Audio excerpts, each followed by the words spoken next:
Yagala tuyambe n'omukyala night ewawe motoka by MTN kubanga emotoka tenywa mazzi ate ffe tukola mu mafuta n'olwekyo twagenda okulaba nga emmotoka ezze naye ate ayina obuzibu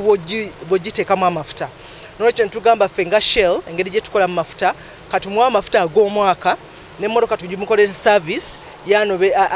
akole gwakuyiribira nga bwakikoze so nalaba nga story tukwatako abantu bangi abayita mu mbeera eyo naye nga ayina emmotoka naye nga n'amafuta tegaliiwo n'olwekyo tuze nga Shell tumuwa amafuta tugenda muwa amafuta ga mwaka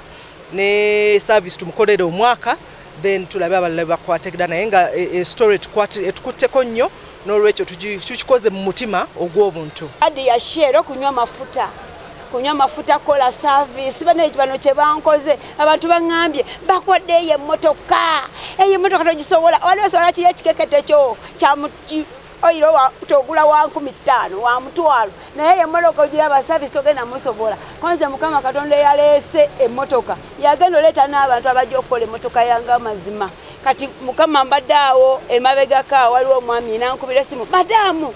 waliwo omukyala akwagala konze maama aliwa ti waliwo omukyala kwatagwe mukama lengera wandese kushera mazima nagamba nedda madamu Shell egenda kuyamba omwaka muramba for free amafuta bwelele olaba service bwelele bangambe n'amasapiki tebayagala gaddugala amasefuli yagange bayagala nkozese ku gaasi naye simanya bamukozesa